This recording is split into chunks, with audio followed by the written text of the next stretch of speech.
and welcome to my YouTube channel. My name is Jessica McDonald. I'm a knitting pattern designer and I'm coming to you from a tiny town in the mountains of Idaho. Today is February 3rd and I have 3 sweaters to show to you.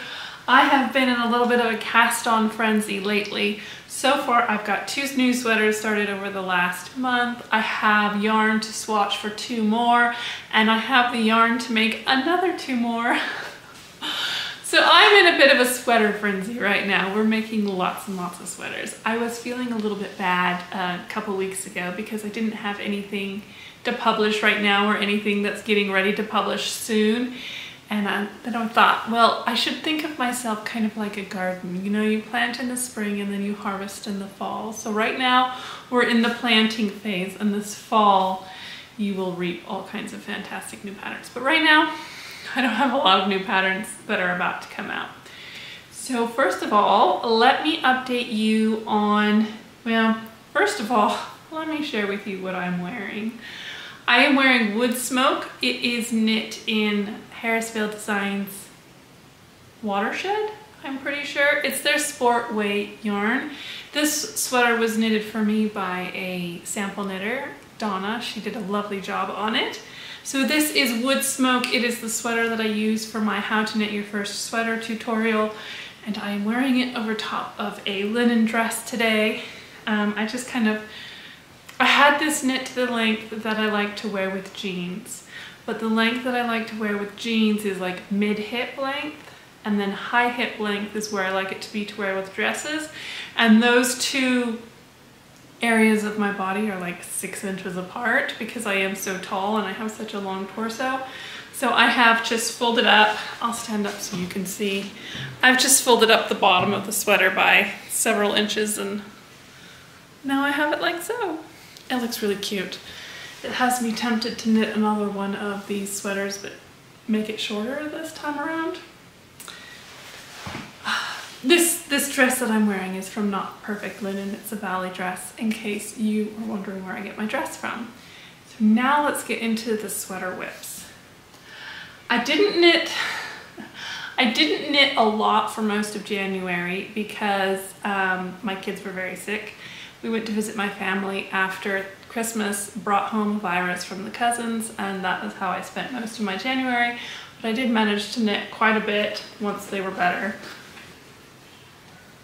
I do feel a little bit bad sometimes because these big podcasters will leave for a month and they'll come back with like 7 new sweaters, and that's just not realistic for me.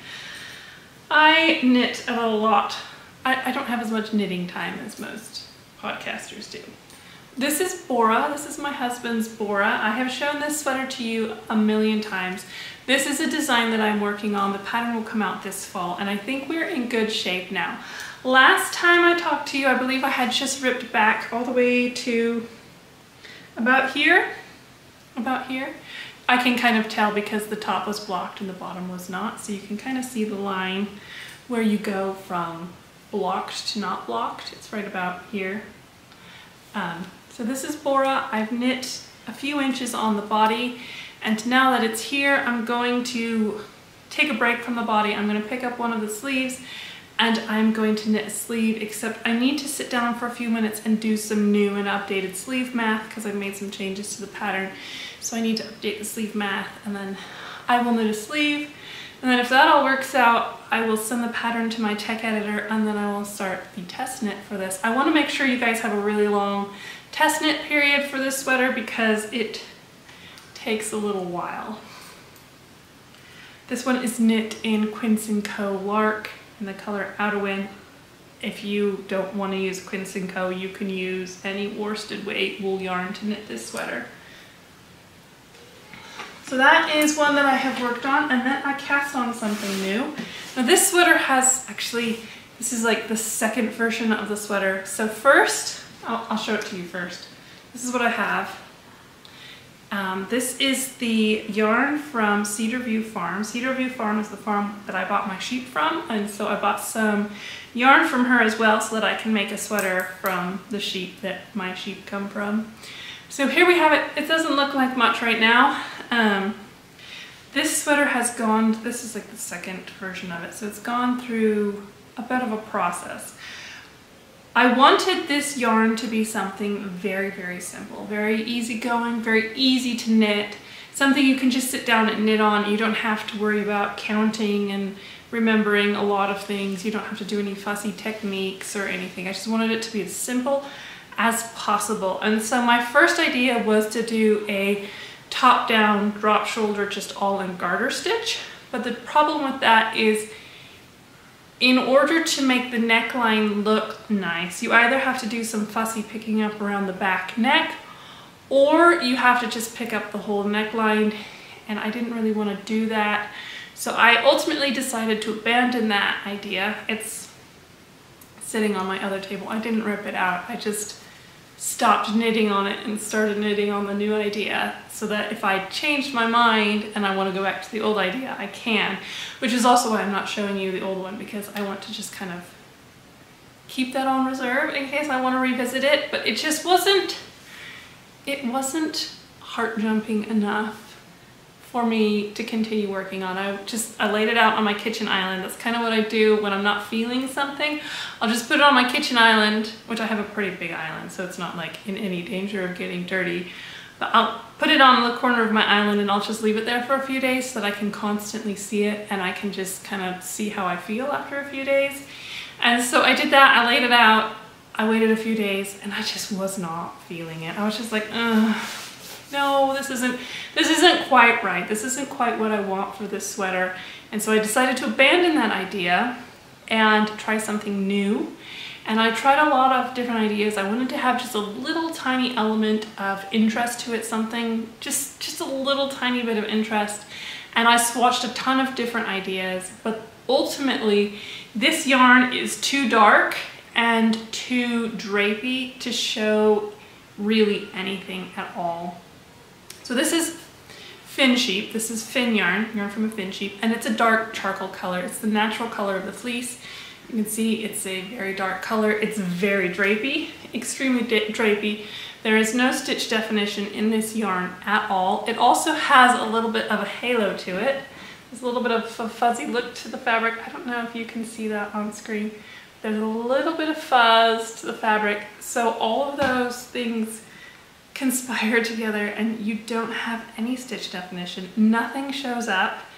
It's just not a yarn that wants to be texture or anything like that. It just wants to be really, really simple.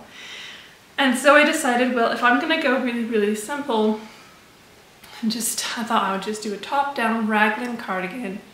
Nothing going on with it, no interest in the raglans or anything, just very plain and very simple. So I thought I will hop on Ravelry, and I am sure there has got to be a pattern where it's just a plain top-down raglan cardigan in a DK weight, nothing interesting going on, no cables anywhere, no texture anywhere, nothing, just a basic top-down raglan with nice neck shaping, and there isn't one. I thought for sure I would just hop on Ravelry, 5 minutes of scrolling, find a pattern, buy it, cast it on, and just enjoy the process of knitting a sweater. But there isn't one. There is not on Ravelry a DK weight, top-down, raglan shaped, round neck cardigan.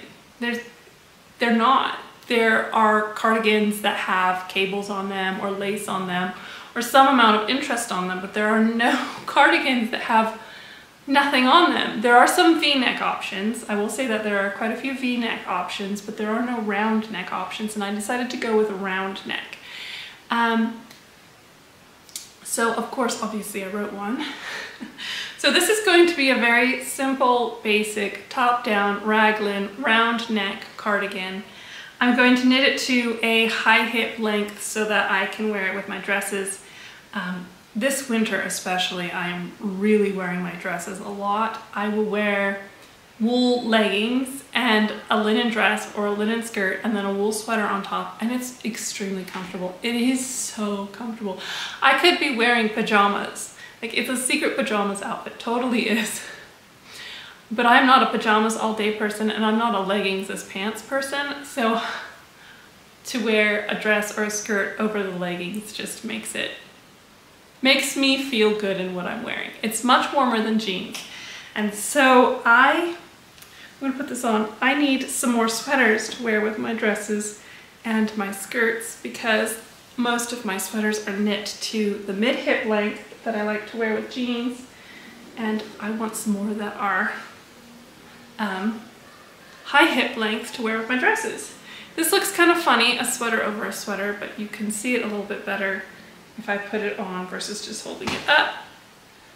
This is less than 2 weeks of knitting and I am to my waist, so I'm gonna go to about here where my hand is.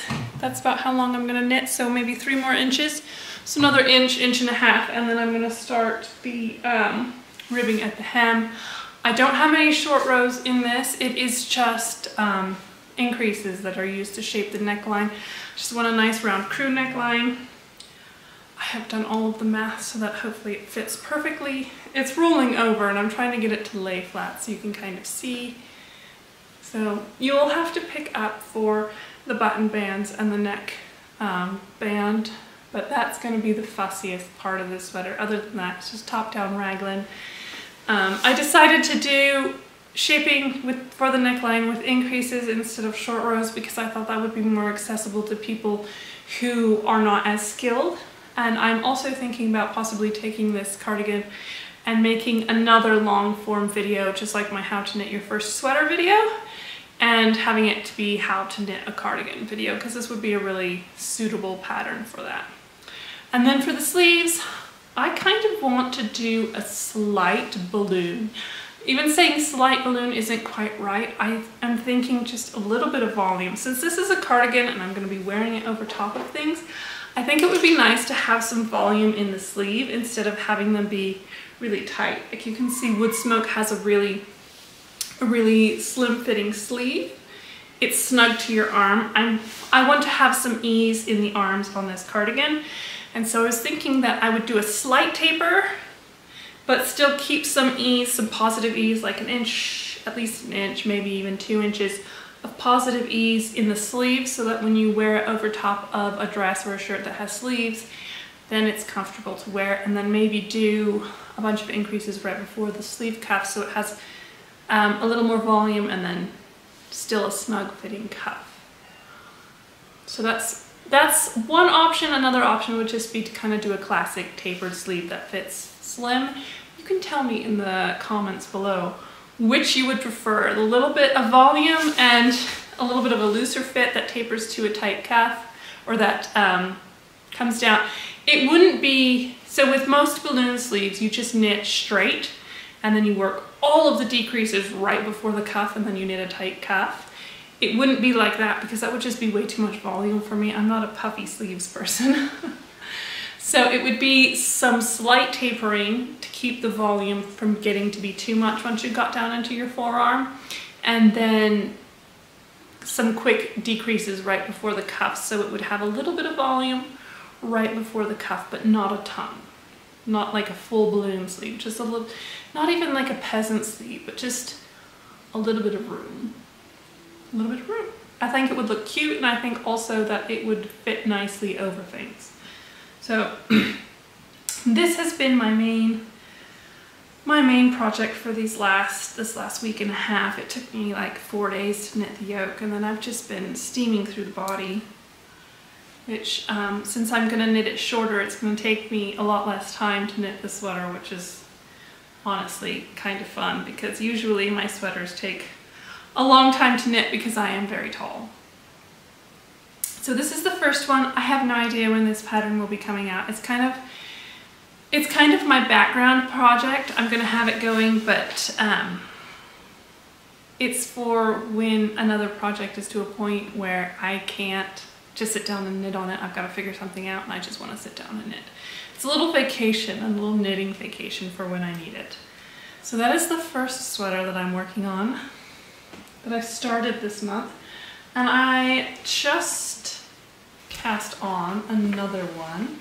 So, oh, let me grab the yarn. Hang on just a second.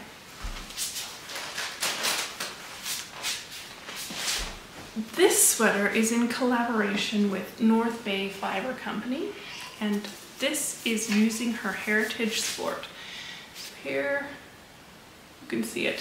The sun is very bright. This is the color pumpkin seed. It's showing up a little bit brighter on screen than it is in real life. I think it's because the sun is deciding to come out from behind the clouds all of a sudden. So it's a little bit brighter on screen than it is in real life. It's a little bit browner. Yeah, it's a little oranger on screen than it is in real life. This will be the main color. Whoops. And then natural, which is just an undyed colorway, will be the contrast color. So these two together, and it's going to have some color work in it, but I'm not going to tell you where yet. You'll have to wait and see. This is a woolen spun yarn. Let me read off the tag. So it is sourced in Michigan, spun in Michigan, and hand dyed in Michigan by Jill herself. So this is yarn from the United States, specifically Michigan. It is a woolen spun base, 100% Tarki polypay. It is extremely soft, and honestly this yarn is amazing. You really need to knit with this. There's also a DK weight base in this same yarn. So this is the sport weight one, there's a DK weight one as well. This is a really nice yarn. I used this to knit my Silver Lake shawl in the DK weight base, and it is just delightful. So these are my two colors, and so far I only have this. It's so exciting, you guys. So much going on. This is a top-down drop shoulder construction. I am knitting size 42, which gives me about 6.5 inches of positive ease. I have a sweater, a drop shoulder sweater that fits me with about 10 or 11 inches of positive ease, and that's a little bit too much for me. I feel a little bit, I just don't reach for it very often, and so I think that a sweater with more like 6 inches of positive ease will be something that I'll wear more frequently. So that's why I chose this size. This is the back piece. I have been working on it for 2 days, and this is my new main project until I get the next one on the needles, and then I'll get obsessed with the next one again. So there's not a lot going on with this one right now because I've just started it, but I'm very excited for this one, and I can't wait to show the finished thing to you. I've got it just in a muslin bag. This is from North Bay Fiber Co. But the yarn came in. I don't have enough knitting bags, and that is a problem. I ordered another one yesterday. The thing is, I really like my town bags. So this is the town bag by Fringe Association. You can see I've got a little loom band flower that my 8-year-old made for me on it as a decoration. But they went out of business during the pandemic, and like this is the perfect size for me. I like that it's canvas. I like that it has short handles. I don't want to have like a crossover long handle thing.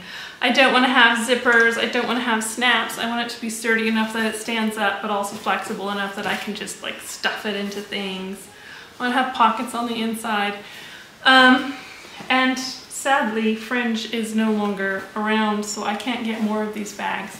So I looked on Etsy and I found another canvas knitting bag that hopefully I will like, and I ordered it last night, so hopefully I like it when it comes. And I'll show it to you when it comes. But if you know of someone who makes or sells canvas knitting bags that are kind of like the Fringe town bag, then can you please let me know, because I am struggling to find new knitting bags that I like, and these ones are starting to they're starting to sag, and I'd kind of like to get a couple new ones. Not only because these ones are kind of old, but also because I'm probably going to have like 8 sweaters on the needles by the time we talk next. And I'm not going to be sorry. Jill sent me another thing. She sent me a couple skeins of Journey. So this is North Bay Fiber Co. Journey. It is an Aran weight yarn made out of Romney. That's the sheet from this one. It is really soft. I have not had a chance to knit with it, but it's really soft and squishy. This is the color Walnut, which is a really lovely rich brown. And also here's Early Maple, which is a really pretty purpley red color. So she sent me these 2 skeins along with the yarn for the collaboration. And yeah, they're really nice. I think that maybe I'll have to figure out something to do with these 2 because it feels like a really, really warm and squishy base, but I don't really knit with air and weight very often. Although I have been thinking of making a heavyweight sweater that these might be good for. We'll see. We'll see. I'll play with them. So that is all of my knitting that I have to show for you today. Maybe by the next time I podcast, I will have a lot more knitting to show you. But like I said, I don't have the knitting time that a lot of other podcasters have. I think I have a little more normal person knitting time versus like 6 hours a day. So I am gonna go and I am going to go train my puppy for a little while, and I will see you guys next time I podcast. I hope you have a lovely time knitting. See you later, guys. Bye.